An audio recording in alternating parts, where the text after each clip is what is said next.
સમાચાર રાજકોટમાંથી commercial gas સિલિન્ડરની સંગ્રહખોરીના કૌભાંડનો પર્દાફાશ। પોલીસે જેતપુરના વાસુકી ઉદ્યોગનગરમાં પાડ્યા દરોડા। પોલીસે 93 નંગ ગેસ સિલિન્ડર જપ્ત કર્યા। સાડી કારખાનાના મશીનમાં સિલિન્ડરનો ઉપયોગ કરાતો। કોમર્શિયલ ગેસ સિલિન્ડર પ્રોવાઇડ કરનારા સામે કાર્યવાહી। મહાદેવ ગેસ એજન્સીને પોલીસે સીઝ કરી। ગેસ એજન્સી સંચાલક તેમજ ટેક્સટાઇલના સંચાલક સામે ગુનો દાખલ। तो आपने जणावी दीए कि गैस एजेंसी सामे पण कार्यवाही कराई छे। बे शख्स सामे अत्यार सुधी गुनो दाखल करवामां आव्यो छे। गैस सिलिंडरनी संग्रहखोरी करनार झड़पाई गया छे। मोटा प्रमाणमां गैस सिलिंडरनी संग्रहखोरी करवामां आवी हती। अत्यार सुधी पोलीसे 93 नंग गैस सिलिंडर जप्त कर्या होवानी विगत छे। साडीना कारखानामां मशीननो जे मशीन हतुं तेमां गैसनो उपयोग थतो हतो। युद्धनी स्थितिथी राजकोटमां गैसना बाटलानी अछत अने बमणा भावना कारणे खाणीपीणीनो धंधो संकटमां मुकायो छे। एक नानी लारीओथी लई मोटा रेस्टोरंटना धंधार्थीओ सौ कोई बाटलानी बबालथी परेशान छे। युद्धनी असरो हवे राजकोटना खाणीपीणीना उद्योग सुधी पहोंची छे। राजकोटमां कोमर्शियल गैसना बाटला मळवा मुश्केल बन्या छे। आ परिस्थितिना कारणे नाना लारी धारकोथी लई मोटा रेस्टोरंट मालिको भारे आर्थिक मुश्केलीमां मुकाया छे। जो आ ज स्थिति चालू रहेशे तो आगामी दिवसों में खाणीपीणीना मेनूमां भाव वधारो थवानी पूरेपूरी शक्यता छे।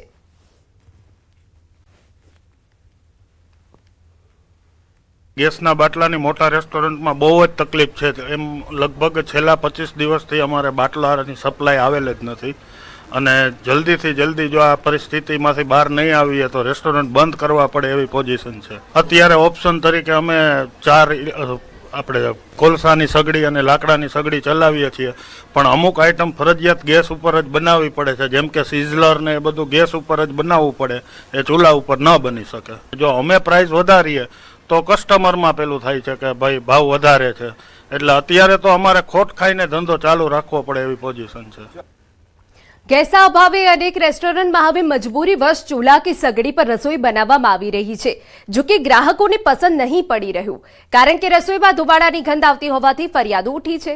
केटलीक वानगीओ माटे गैस अनिवार्य होवाथी वेपारीओ मुसीबतनो सामनो करी रह्या छे, जेनाथी स्वादना शौकीन राजकोटवासीओनो स्वाद पण बगड्यो छे।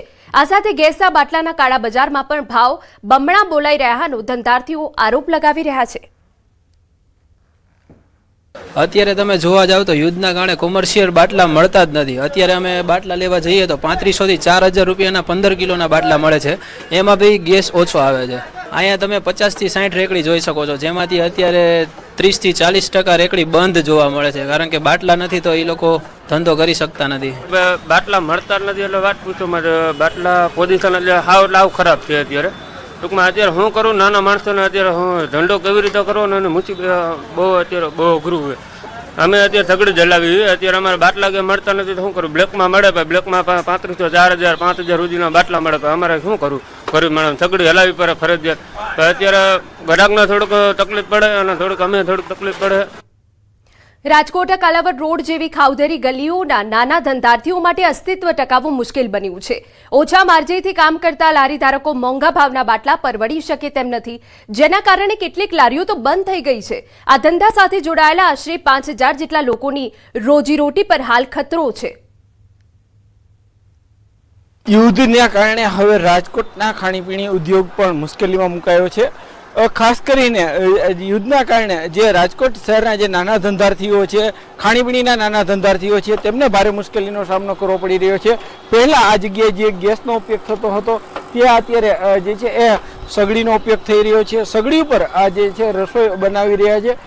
ખાસ કરીને જે રીતના અનેક એવા ધંધાર્થીઓ છે કે તેઓ અત્યારે ભારે જે છે હેરાનગતિ ભોગવી રહ્યા છે। બાટલા નથી મળતા, ખાસ કરીને કેટલાક રેકડીઓ છે તે પણ અત્યારે બંધ જે થઈ ગઈ છે। આપણે એ પણ દ્રશ્ય બતાવવા માંગીશ કે અહીંયા કેટલીક રેકડીઓ છે તે ગેસના બાટલા ન મળતા હોવાના કારણે બંધ થયો હોવાનું જે છે એ સ્થાનિક ધંધાર્થીઓ કહી રહ્યા છે। ખાસ કરીને જે રીતના જે આ વિસ્તાર છે કાલા રોડ ઉપર આવેલી ખાણીપીણીની અહીંયા 50 કરતાં પણ વધુ જે છે નાના મોટી દુકાનો આવેલી છે, રેકડીઓ આવેલી છે, અને એમાં અનેક લોકોની રોજગારી પણ અહીંયા જોડાયેલી છે, પરંતુ ક્યાંક ગેસના બાટલાની ઘટના કારણે જે છે એ તકલીફ ભોગવી રહ્યા છે. એટલું જ નહીં, આ જે સગડી ઉપર રસોઈ બનાવી રહ્યા છે એમાં પણ ક્યાંક જે ટેસ્ટ જે લોકોને મળવો જોઈએ તેમાં ક્યાંક ફેરફાર થઈ ગયો છે અને એમના કારણે જે છે ગ્રાહકોને પણ ક્યાંક ભાવતું નથી. આવી અનેક ફરિયાદો પણ ઉઠી રહી છે. ત્યારે ગેસની આ જે પરિસ્થિતિ છે તે ફરી નોર્મલ થાય તેવું હાલ સૌ કોઈ ઈચ્છી રહ્યા છે. ખાસ કરીને નાના ધંધાર્થીઓ છે કે જેઓ અત્યારે ભારે મુશ્કેલી ભોગવીને પણ ધંધો કરી રહ્યા છે, તેમને સરળતાથી ગેસ મળી રહે તેવું હાલ અનેક નાના ધંધાર્થીઓનું કહેવું છે. હાર્દિક જોશી, ન્યૂઝ 18 ગુજરાતી, રાજકોટ. અને હવે સમાચારમાં વાત કરીએ માવઠાની.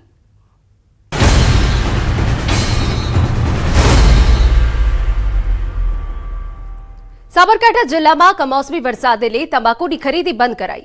તમાકુનો પાક માર્કેટમાં ન લાવવા ખેડૂતોની જાણ કરાઈ. કમોસમી વરસાદના કારણે ખેડૂતોનો માલ પલળ્યો હતો, જેને લઈને માર્કેટિંગ યાર્ડ દ્વારા તમાકુની ખરીદી બંધ કરાઈ, જેથી ખેડૂતો અને વેપારીઓને પાકમાં નુકસાન ન થાય. હાલની પરિસ્થિતિને જોતા હિંમતનગર કોટન માર્કેટ યાર્ડમાં વેચાણ અને ખરીદી બંધ રાખવામાં આવી છે. વરસાદ અને વાદળીના લીધે વેપારી તથા ખેડૂતોને ઘણું નુકસાન થયેલ છે. માલ પણ પલળી ગયેલો છે વેપારીનો. એટલે અમે કાલે પણ કપાસની તમાકુની હરાજી બંધ રાખેલ અને આજે પણ તમાકુની હરાજી બંધ રાખેલ છે. Himmatnagar cotton market yard Vinayak trading વેપારી તરીકે એક મારી નમ્ર અપીલ છે કે ભાઈ વાવાઝોડું અને વરસાદના લીધે માલ વેપારીઓનો બી બગડેલો છે અને ખેડૂતોનો ભાઈ માલ બગડેલો છે. એટલે કાલે બી હરાજી બંધ હતી ને આજે બી હરાજી બંધ જ રાખેલી છે. ખેડૂતોને નમ્ર વિનંતી છે કે તમારો મોંઘો માલ માર્કેટ યાર્ડમાં આજે લઈને આવવો નહીં.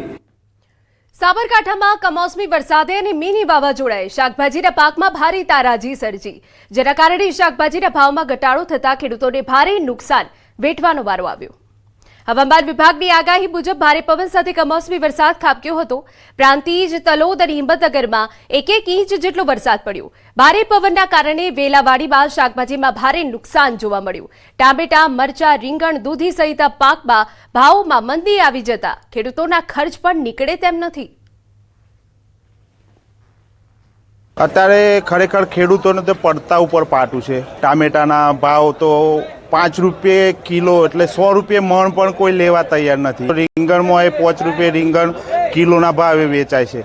એ જ વસ્તુ માર્કેટમાં લેવા જાઓ તો મોંઘું મળે તમને, પણ ખેડૂતોને આ પોષણક્ષમ ભાવ મળતો નથી. મજૂરીના પૈસા અને અહીંયા લાવવાનો ખર્ચો પણ નહીં કરતો નથી.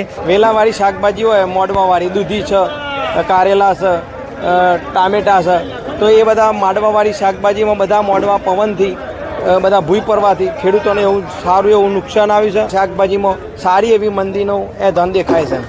ગઈકાલે સર્જાયેલ મિની વાવાઝોડા અને કમોસમી વરસાદે છોડ પર રહેલી શાકભાજી નીચે પાડી દીધી.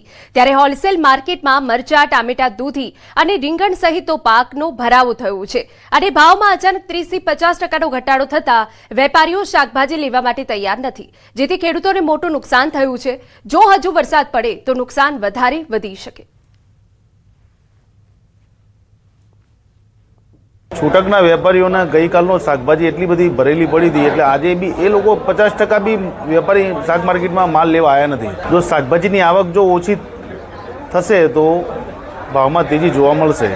હવામાન વિભાગની આગાહી વચ્ચે ગઈકાલે જે કમોસમી વરસાદ વરસ્યો તેના કારણે શાકભાજીમાં મોટા પ્રમાણમાં નુકસાન જોવા મળ્યું છે. ખાસ કરીને વાત કરવામાં આવે તો જે જિલ્લામાં ખાસ કરીને વેલાવાળી શાકભાજીનું ઉત્પાદન થતું હોય છે, માંડવાવાળી શાકભાજી. તો માંડવાવાળી શાકભાજી કે જે ટામેટા છે, દૂધી છે, કારેલા છે, આ તમામ પ્રકારની જે શાકભાજી છે, શાકભાજીમાં અચાનક જ મંદી જોવા મળી છે અને જેના ભાવ 600 થી 700 રૂપિયા હતા તે ઘટીને અત્યારે 300 થી 400 રૂપિયા થઈ ગયા છે. એટલે કે કહી શકાય કે જે ભાવમાં છે અચાનક જ મંદી આવી છે. જે ખાસ કરીને જે વેલા હતા તો વેલા પડી જવાના કારણે, વાવાઝોડાના કારણે નુકસાન થયું હતું અને જે એક જ સાથે જે માલ માર્કેટમાં આવતા અત્યારે હાલ તો મંદીનો ભાવ માહોલ જોવા મળી રહ્યો છે. આવનારા સમયમાં પણ જો વધુ વરસાદ પડશે ને વાવાઝોડું આવશે તો આના કરતાં પણ પરિસ્થિતિ વિકટ બની શકે તેવી જોવા મળી રહી છે. ને જો માનવા પડી જવાથી જો જે છોડ તૂટી જશે તો આવનારા સમયમાં જે શાકભાજીના ભાવ જે અત્યારે હાલ મંદી છે પરંતુ આવનારા સમયમાં ચોક્કસપણે તેજી જોવા મળે તે માનવાય નહીં. ઈશાન પરમાર, ન્યૂઝ 18 ગુજરાતી, સાબરકાંઠા. સમાચાર છોટાઉદેપુરમાંથી. સરહદી વિસ્તારમાં કમોસમી વરસાદ પડ્યો. વહેલી સવારમાં ધીમી ધારે કમોસમી વરસાદ પડ્યો. છોટાઉદેપુર જિલ્લાના મધ્ય પ્રદેશની સરહદના રંગપુર, જોડાબાંધ, ફેરકુવા, ખડકવાડા વિસ્તારમાં વરસાદ. કમોસમી વરસાદે પગલે ખેડૂતોમાં ચિંતા. મકાઈ, મગફળી, તુવેર જેવા પાકને નુકસાનની ભીતિ. શહેજાબ અમારા સંવાદદાતા વધુ વિગતે વાત કરવા જોડાયા છે. શું વિગત? જી હિના, ખાસ કરીને છોટાઉદેપુર જિલ્લામાં વહેલી સવારથી જ વાતાવરણમાં પલટો જોવાયો હતો અને ખાસ કરીને જે છોટાઉદેપુરના જે સરહદી વિસ્તાર છે, મધ્યપ્રદેશની બોર્ડર પર આવેલો જે વિસ્તાર છે કે ત્યાં આગળ સવારથી જ વાતાવરણમાં પલટો હતો અને ત્યાં વરસાદ વરસ્યો હતો. હાલ તો જે વરસાદ વરસ્યો છે જેના કારણે ખેડૂતોની અંદર ચિંતા જોવાઈ રહી છે, કારણ કે કમોસમી વરસાદને લઈને જે રીતે જે ખેડૂતો જે પાક કરતા હોય છે તેમાં મગફળી હોય, તુવેરનો પાક હોય, મકાઈનો પાક હોય, તેમાં ખેડૂતોને ચિંતા સતાવી રહી છે. હાલ પણ વાતાવરણ વરસાદી છે અને છોટાઉદેપુરની અંદર સરહદી વિસ્તારની અંદર વરસાદ વરસી રહ્યો છે. જી હિના. બિલકુલ આભાર તમામ વિગતો બદલ. તો વહેલી સવારથી ધીમી ધારનો વરસાદ છોટાઉદેપુરના અનેક ગ્રામ્ય વિસ્તારમાં જોવા મળી રહ્યો છે. મહીસાગર જિલ્લામાં કરા સાથે પડેલા ભારે વરસાદે તબાહી મચાવી દીધી. વાવાઝોડા જેવી પરિસ્થિતિમાં આવેલા વરસાદે ખેડૂતોની મહેનત પર પાણી ફેરવી દીધું. ખાસ કરીને ઉનાળુ પાક બાજરીને ભારે નુકસાન થયું. જ્યાં ઊભો પાક લેવાને આરે હતો ત્યાં જ જમીનદોષ થવાથી તમામ છોડ જમીન પર ઢળી ગયા. ખેડૂતો કહે છે કે હવે આ પાકમાં ન તો અનાજ મળશે ન તો ઘાસચારો. આ પ્રકૃતિના પ્રહારથી ખેડૂતો પાયમાલ થઈ ગયા છે. તેથી જીવન ટકાવી રાખવા સરકાર પાસે તાત્કાલિક સહાયની માંગ કરી છે. મહીસાગર જિલ્લામાં ગત રોજ વાવાઝોડા સાથે વરસાદ ખાબક્યો હતો અને ભારે વરસાદના કારણે ખેતીમાં નુકસાન થવા પામ્યું છે. ન્યૂઝ 18 ગુજરાતી પહોંચ્યું છે વરદરી વિસ્તારના ખેડૂતો જોડે કે આપ દ્રશ્યો જોઈ શકો છો કે આ તમામ ખેડૂતોનો પાક હતો ક્યાંક ને ક્યાંક નષ્ટ જવાના આરે આવી પહોંચ્યો છે. વરસાદને લઈને જે છોડ હતા તે ખેતીમાં નષ્ટ જવાને આરે આવી પહોંચ્યા છે. અમારો મુખ્ય પાક બાજરી જ છે. લગભગ 50 હેક્ટરમાં અમે બાજરીની ખેતી કરી હતી. પહેલા 5 વાગે જે વરસાદ આવ્યો એમાં કરા સાથે વરસાદ પડ્યો, પછી બ્રેક આવી અને પછી જે સાંજે વરસાદ પડ્યો ફૂલ વાવાઝોડું આવ્યું, લોકોનો પત્ર ઉડી ગયો અને અમારી આ જે મુખ્ય પાક બાજરી છે એ બિલકુલ જમીન દોષ થઈ ગઈ. આ ઢોરને ઘાસચારો કામ લાગે એવું નથી કે અમારા ખેડૂતને બી કશું કામ લાગે એવું નથી. ઓનલાઈન બાજરી બી કાલે નોંધાઈ બી દીધી છે, બરાબર. તે છતાં આ ઓચિંતાનું વાવાઝોડું આવ્યું અને વરસાદ આવ્યો તો અમારી આખી આ બાજરી પાક નિષ્ફળ ગયો છે. એટલે અમારી સરકારને એવી રજૂઆત છે કે અમને વહેલામાં વહેલી તકે જે સરકારથી બને એ અમને સહાય આપે. બાજરીનો પાક તો પણ નિષ્ફળ ગયો છે. બરફ ને કરા સાથે પાણી ભરી ગયું છે. બાજરીમાં ઘાસ બી કામ આવે એવું નથી અને સહાય આલે એવી માન્યતા છે અમારી. અમારે ચોમાસામાં કઈ પાકતું નથી. ઉનાળામાં બાજરી કરીએ છીએ તો બાજરીમાં પહેલા ઈયળો પડ્યો અને પછી કાલે 5 વાગે વરસાદ આવ્યો. વરસાદ આવ્યા પછી 1 કલાક પછી વાવાઝોડું આવ્યું અને વાવાઝોડામાં ઘરનો પત્ર ખેતરમાં ઓળી કરી લ્યો તો એનો પત્ર ઉડી ગયો. આ બાજરી લપેટ થઈ ગઈ. એના કારણે ઢોરને બી ઘાસચારો કામ લાગે એવો નથી. અમને જે બને એ સહાય ખેડૂતોને સહાય કરે એવી માગણી છે અમારી. ખેડૂતો પાયમાલ થયા છે અને ખેડૂતો અત્યારે સરકાર પાસે એક જ માંગ કરી રહ્યા છે કે અમને વળતર આપો. મિતેશ ભાટિયા, ન્યૂઝ 18 ગુજરાતી, મહીસાગર.